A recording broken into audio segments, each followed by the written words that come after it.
Hey, welcome back, everybody. I'm Dr. Greg Eckel. This is What the Health. We are going to be talking about the 5 pillars of well-being with James Arthur and Bersabeh Ray. They're architects of transformation. He is a New York Times bestselling author. She's an intuitive visionary and philosopher, both cultivating business and brilliance and cultural shifts. And I think we're going to have a lot of fun today. Welcome aboard, you two. Thank you for having us. Good to be here, Greg. Thank you. Indeed. Now, you have written several books, one in particular, Harmonic Wealth, which is uncovering the 5 pillars of well-being. And I think that's really apropos for our listeners and viewers of What the Health. Yes, I had a very aggressive objective when I wrote Harmonic Wealth. If you ask 99% of the people to define wealth, what's the first thing that comes to mind for you, Greg? For me, it's my vitality, but I know for others, it's probably the number in their bank account. Yeah. Exactly. Of course, you would be unique, and congratulations on that. But 99% of the people say money. Well, if you trace the etymology of the word wealth back to its origins, it literally translates as well-being, not money. And so true wealth is something money can't buy. We've worked with a lot of people who have a tremendous amount of financial wealth, which is part of harmonic wealth. I'll talk about that in just a second. But it's only one fifth of the equation. A lot of people have financial wealth, but they're not in a state of well-being. And so they're not really wealthy. They might be rich, but they're not wealthy. And so our objective is to help people be truly wealthy in the 5 key areas. We call those the 5 pillars. Financial is one of them, but one-fifth of the equation. And then you have relational, mental, physical, and spiritual. And when all those are in harmony, not balance, and we can talk about that if you'd like, because balance is not the same as harmony. And it's actually not achievable, contrary to popular memes. But nonetheless, when those are in harmony, then you're truly wealthy. And that's the objective of life. I couldn't agree more. I see folks in our procedure rooms all of the time that do not have their health. And that's the one wish. When you don't have your health, that's what you need. You need that for these vessels. So yeah, let's lay it out there for folks. I love the that component of the 5 pillars and how I also want to engage both of you in. It seems like you've got this kind of sacred couple component going together here with the feminine and the male.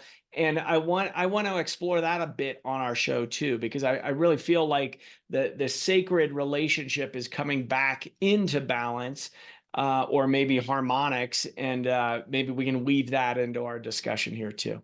Well, we'd certainly love to do that. So, where do you want to begin? Do you want to talk about health? Let's start on the 5 pillars of well-being. And you laid it out. I don't know if you laid those in order of how the book goes or how you think about them or how they build on each other, but I'll just kind of lob it over to you on that. Yeah. So yes, that is how they unfold in the book. Is financial, relational, mental, physical, spiritual. And and financial is important. We're not suggesting we're not anti-money. Yeah. What we are is anti-making money your God, which is a big problem in today's world. And so I believe that's what's gotten us to where we are today, is we've worshiped at the altar of money and materialism for far too long. But financial is certainly one of the places where we have to be healthy and have well-being. Second one is relationship, and that's where we can certainly talk to that, because you can measure the quality of your life, The quality of your relationships. period. And we have a relationship with everything. We tend to think romantically Yeah. when we talk about relationships. Excuse me. Sorry about that, Greg. Yeah, it's all right. Relationships choke me up. What am I going to say? And so we tend to think romantically, but we have a relationship with everything. We have a relationship with our body. We have a relationship with food. Most people don't have a very good relationship there. We have a relationship with money. We have a relationship with God. and nature and on and on and on and on and on. Mhm. And so you can measure the quality of your life by the quality of your relationships. And that's relational. And then mental, health is every bit as much mental and emotional as it is physical. Yes. Unfortunately, we have an epidemic of poor mental health in today's world, and a lot of things feed into that: unresolved emotional issues, poor diet, Mm-hmm. lack of exercise, sedentary lifestyles. All of that we could riff on any one of those for days. Sure. Watching Uh, too much TV, too much social media scrolling, yes, and so. Yeah, yes. that programming set up for imbalance and Mm-hmm. yeah. And here's a really fundamental point that comes up for me as Bersabeh mentions TV, is that everything affects everything. Mm-hmm. Nothing happens in a vacuum. So it's nice that you feel we have a great relationship, because we really do. And we work hard at it. We Yes. work diligently at it. It hasn't come straight away. We've been together for going on 12 years, Mhm. and we continually work at it. We don't watch TV. We tonight we'll have dinner together seated at the table, and we're not on social media. We're having dinner, we converse, Mhm. we invest the time, to invest in our relationship. And that's just a part of it. And so that's part of mental and emotional health as well. And then you've got physical, which obviously is not only fitness. Unfortunately, scroll through Instagram and we're on a bunch of fitness fiends showing their abs and God knows what else. And and yet here's what we say: health comes first, fitness Yes, follow. follows. Yeah. Mm-hmm. So health is internal. Mm. You can't always see health. There's a lot of people who are incredibly fit, but they're not very healthy. No. I mean, let's just recognize the professional athletes who are dropping on the soccer field and those kind of things that are happening in today's world. And then finally is spiritual, and this is your one-on-one relationship with God. It, and and however you define that, and we can't define that for you. We're not qualified. Sure. Yeah. But one of the things I will promise you is that, and there's a lot of things that feed into that. Simple things, Greg, like telling the truth. That feeds into spiritual health, it feeds into mental health. When you're a liar, let's just call it what it is, when you're telling lies, when you're living a facade, then that has a detrimental effect on your mental and emotional health, your physical health. Everything affects Mm. and everything counts.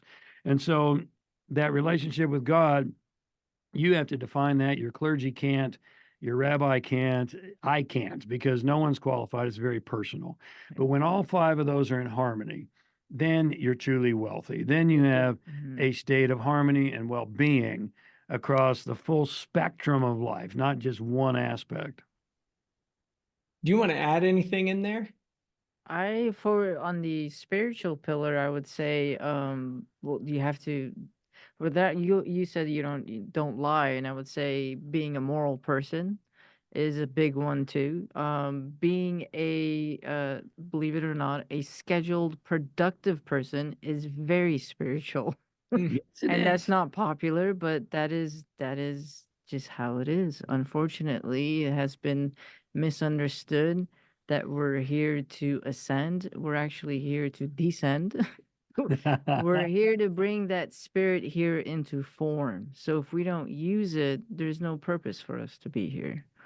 So that's not very popular. I'll just add that in there for you. I love that one. That actually it gets the hair standing up on my arms and neck. So I know we're in the right vein with talking about that. And my explicit message is, what we're doing here at our centers is helping people align in heart and brain coherence to bring their creation from their heart space to bring more love into the world where we're living. Like, that's our birthright to have that. And to actually actualize that here, not waiting for some afterlife or other. It's how can we actualize heaven on earth now? Because it's here. If you start to put those lenses on and tune into those frequencies, it truly is here. Now, And I'm saying that today as we have, war in the Mideast and, all kinds of genocides happening on the planet. But I shouldn't say, but I'll say, and it is possible for us to get there. Those are distractions and diversions, and I can choose to tune into them and create more of that, or I can choose to have that connection with God of how I define that. There's no intermediary. And then having that as a very productive component. Like these vessels are really, it's a miracle that we're even here, right? And so we won the lottery. So I'd love for you to speak into that more, that unpopular Yeah. thought. Okay. I would, yeah, both of us can speak to that, and we'd Yeah. love to, because Right. you're talking our story. The thing that comes up for me that is often neglected Mhm. in traditional religion, and we're not anti-religion either. There's a very much a time and a place for that, and yet what's neglected sometimes and forgotten or overlooked is that the Christ said the kingdom of heaven is within. He didn't say it's a condo on a cloud. Excuse me. He said the kingdom of heaven is within. Mm-hmm. Go to the book of Thomas, which is one of it's part of the Apocrypha, are the lost books of the Bible. The book of Thomas is one of those books which is phenomenal, in my opinion. And in the book of Thomas, the Christ is quoted as saying, the kingdom of God will not come as per expectation. For the kingdom of God is spread upon the earth, but men don't see it. And so you're spot on bullseye with what you're doing. And the final thing I'll say is, I'm sure you're probably familiar with Heart Math Institute. I Mm-hmm. was really blessed to be on the steering committee with Heart Math Institute years ago, and they're all about heart brain coherence. And there's a lot of scientific research. Um, and the other brain we have is our gut brain. And we really have three brains, and very few people understand that. But when those are in alignment and in coherence, then we're really in our full power and capability. And that's what it's all about. That really is what it's all about. So kudos to you for knowing that. I don't meet a whole lot of people that know that, much less who are working in that field. Well, thank you. And that, that is, I really feel like that's been my calling, and to be able to speak into that just through my own life experiences and training people how truly powerful we are. I mean, we're able, we're just not trained. We're not educated to understand that message, that it is actually within you. I like to say we create deep presence, we listen, and we reflect back so that you are doing it. I like that you had that discernment with, I can't define for you what God is, but you have that relationship, and having that, that integrity of word where you're not telling somebody, or, it's not that what's best for someone else, what's best for you. And it's, helping people to wake up to that. And that, I think, comes back to your harmonic wealth of, why did you choose the term harmonic there? Okay, well, let's talk about balance, because so many people are running around and preaching even and talking about balance. And I'm going to be real bold and say not one of them is balanced. Not one of them is balanced, because, Greg, look at a scale in perfect balance. And now I'm going to ask you, what's happening here? Nothing. Yeah, it's Nothing. static. Yeah. It's static. Science tells us everything in this universe is comprised of energy. And energy is never static. It's always dynamic. It's always in vibration, and it's got a frequency. And so in perfect balance, nothing happens. As a viewer, emblazon that on your mind. In perfect balance, nothing happens. And maybe that gives you some relief, because all these people are feeling frustration, or a lot of people feel frustration because they're not in balance. Well, you don't want to be in balance. The only people who are in balance are 6 feet under, and it's not your time yet. Right. And so harmony is more realistic. It's like life. It's kind of like an orchestra. Sometimes if you listen to a brilliant piece of music, and we like classical, we like jazz, because it has a great resonance, and it puts an incredible vibe in our home.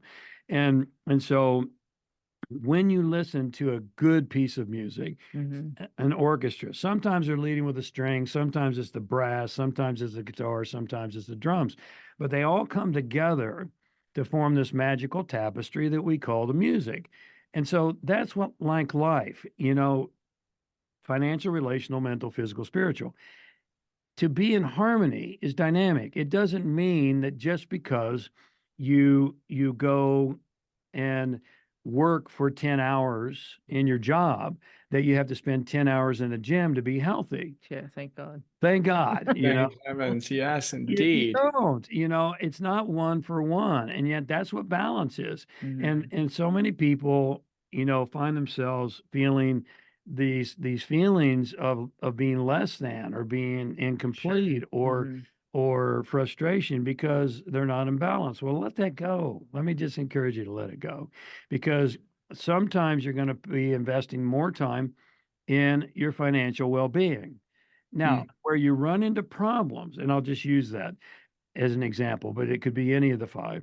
When you run into problems is when you totally neglect the other four, or even two of the four, because if you're just working, Bersabeh and I do business consulting as well as individual work. And years ago, we met with a man in New York, Manhattan, and he was talking to us. He was a big, very successful on Wall Street, and he was talking to us. He was building this new investment company, and he talked to us about how we could come in and maybe help his business. And he was unfortunately grossly overweight, and we're a straight shooter, both of us are. And I said to him kindly, I said, how often do you work out? He said, oh, I don't have time to work out. I'm just too busy. And I said, you don't have time not to work out. He goes, well, I walk from the subway to my office every day. I said, that's not enough. Yeah. And he said, well, I'm just too busy. I said, well, okay, I get it. Well, fast forward 3 months later, he had a heart attack and died. And this story is not an isolated story. And so, everything counts, and everything affects everything. And so consequently, that's where you run into problems, is when you totally focus on one or two pillars and you neglect the other. So many people do this. You mentioned sacred relationship, and we really like that. Because we're all about that. And in fact, we call sex an acronym for sacred energy exchange. Yeah. And so that's what it is. When it's proper, it's a sacred event between two committed people. And we're big on marriage as well, and that kind of commitment. And so what happens? Most people want to work on their relationships once one partner says, I'm over it, I'm out of here. Oh, well, can we do this? Can we do that? No, it's too late. You had your chance. And so that's where it becomes problematic, and that's where you break, and that's where you crash. And I hope that makes sense to you. It does. So, I mean, I think that would go in all of the 5 pillars. Do you have some suggestions on how to tend your garden or how to do an assessment as to, like, I think a lot of folks may not understand that they're not in harmony in all of these areas, or they have, like, maybe they have the financial concerns of, I see that a lot of people working 2-3 jobs just to kind of get by. And then they're like, well, I don't have any time here. Like, how can I work on anything else? Where I kind of encourage them to turn it around is, and similar to what you had mentioned to the Manhattanite of how could you not, right? I mean, it literally could kill you if you're not working on them. So how do you get people engaged in that process? You want to talk to that one? Well, I would say the biggest one is we live by a schedule. So I mean, some people say, oh, that's not very romantic that you put, we put everything on the schedule, on the calendar. So because we work together, if we don't do that, then we do have a very high tendency to get caught up just in work. And run your own business, I'm sure you know what that feels like, is like it's worse than having a 9 to 5 job because it's 24/7. And you Sure. constantly go at it. So what we do is we schedule things and we keep to the schedule. Now, things for our relationship, like our morning coffee together, we go to the gym together, those things are on the calendar. They're like a meeting. It's like going to Mhm. work. Yeah. Those things don't move. And if there is a period of time, like sometimes it does happen where we've got very much busier at work or a lot of things happening at the same time, we may move things around to different days, but we don't skip them. So, Mhm. for example, if we have, let's just use an example of a date night. If we're not able to do that on the same evening that we've always had it scheduled, well, then we're going to move it to a different day and make sure it happens. Because if it doesn't, then what happens? Things start falling through the crack, and then you get lazy about it, and then it never happens. Now, for Mhm. the person who's working 3 jobs to make ends meet, I totally understand. Um, I know how that feels. And what are you do? There's always time in your day, and we work with people and find out that they spend a lot of time procrastinating, either watching a lot of TV or scrolling through social media. All those things count. We live a very disciplined life, and for the viewer, I'll say, you know, we weren't born this way. Obviously, it took us a long time to get to this place. um, and you have to pick one thing, one day at a time, and make it and be consistent with it. Like he mentioned, we listen to jazz and classical music in the house. Well, we didn't always do that. I grew up listening to heavy metal rock. I mean, Mm. diet was not great when I was younger. Everything takes time. So it's not like we're sitting here and we're just little perfect people that never went through anything. That's not true. It's not. No, it isn't. No, it's not. It's not. Now, well, well, thank you for that honesty. And I like to say we're all mud people and we're Yeah. in the human experience together. What you had a question for me, and I'm curious how you would answer this now, and just in our setup with you said, and now I've got to find it. Where did I just put it? Oh, what is the biggest crisis in the world today, and what's the solution? Because I think it might piggyback off of what you had just said there. I we believe the biggest crisis in the world today is an existential, easy for me to say, existential crisis. Um, we and Mhm. that's an outcome of a lot of things. One of them is the fact, you know, one of my favorite philosophers is Friedrich Nietzsche. Hmm. He said, "When God dies, life becomes weightless." Mm. And Nietzsche was so misunderstood. People thought he was an atheist. He was not an atheist. He he he was a straight shooter and he was an independent thinker and he firmly believed in God. He said when God dies and he said God is dead, well guess what? Look around. And for the masses, the vast majority of people in today's world, God is dead. You know, their God is money and their religion is work and Mm. politics is their philosophy, and they have really missed the bigger picture. And Mm. so, because we don't really know the meaning of life, then we live a purposeless life. We don't really, because we are like heat seeking missiles. I say we as humanity, whether we're consciously aware of it or not, we're heat seeking missiles to do something Me. meaningful. It's Yeah. wired into our neurology. It's in our DNA to do something to Mhm. contribute, to do something meaningful and to have a purpose. And we've been searching for that as a species from the time of our most ancient ancestors. We've always, way back years and years and years and years and thousands Mhm. and hundreds of years ago, we looked to the heavens and we tried to figure out what's that bigger thing than us. And and we're still doing that now, but what we've done in a secular world is we've misplaced that on a horizontal plane. We've lost what we call this vertical Mhm. connection, and that's a metaphor because the kingdom of God is within. But it's a metaphor. this vertical connection with a controlling narrative, with a creator, with whatever you want to label it, God. And therefore, all we have to determine what Bersabeh said, our morality, our virtues, our values, is we look around and we say, okay, what is the right thing to do? Well, if we look around right now, Greg, let's be frank. It's okay to lie. It's not okay to lie. People who tell the truth in today's world are persecuted. Some of them are being prosecuted. Yeah. And so, we we've got to get back to center.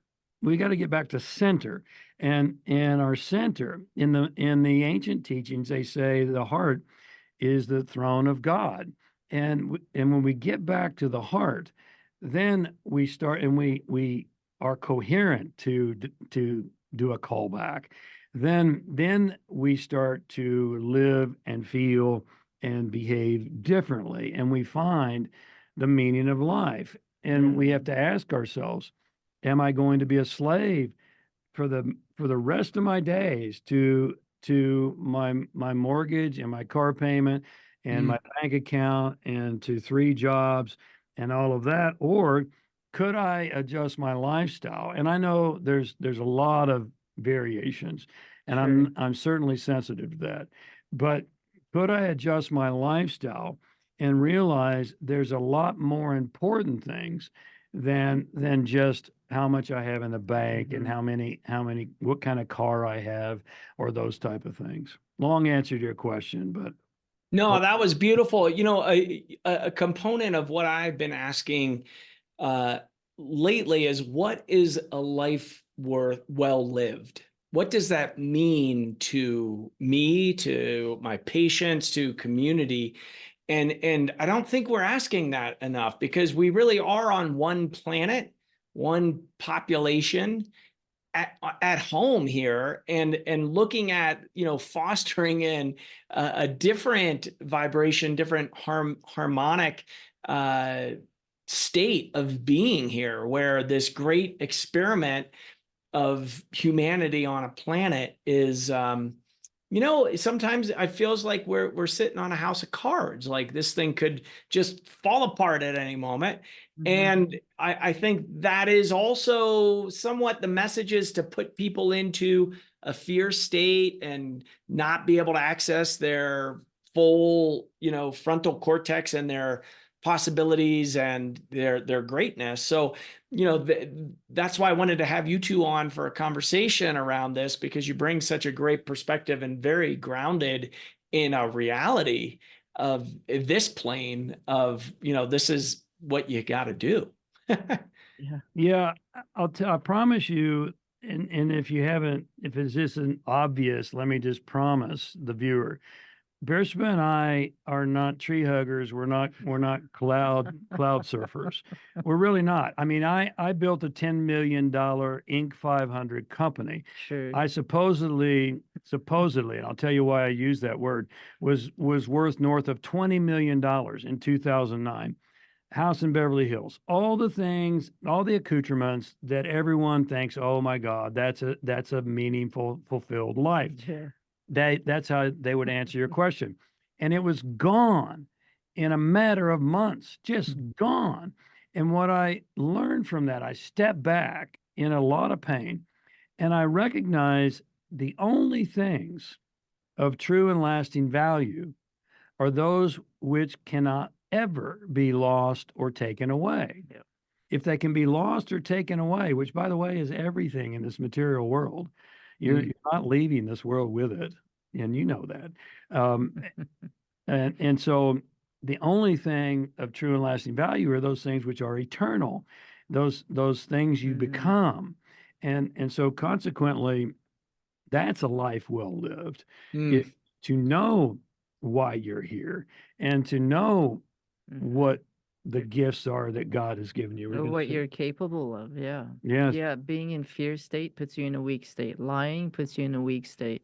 Unfortunately, the system that we live in is got us all programmed into this fear mindset and saying that, lying's okay, and not being a moral person is okay.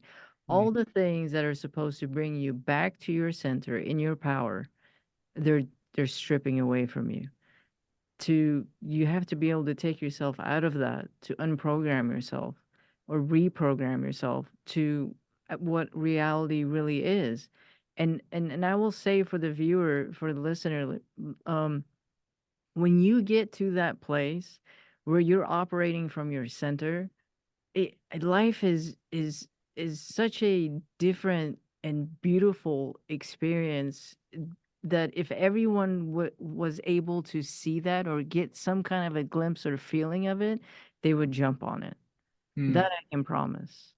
You can't you can't You can't put a really price on you that. can't put a price on it. You can't go No. back. I mean, Bersabeh talks a lot about her early years, which were somewhat aberrant to say the least. Sure. I mean, I've been through all the traumas of violence and just name it. I've experienced it. And I felt like a person who has had these traumatic experiences, whether it was war, abuse, physical abuse, sexual abuse, and you name Drugs. drugs, the person feels broken when they go through something like that. They feel like, oh, this is who I am, and I can never have something anew.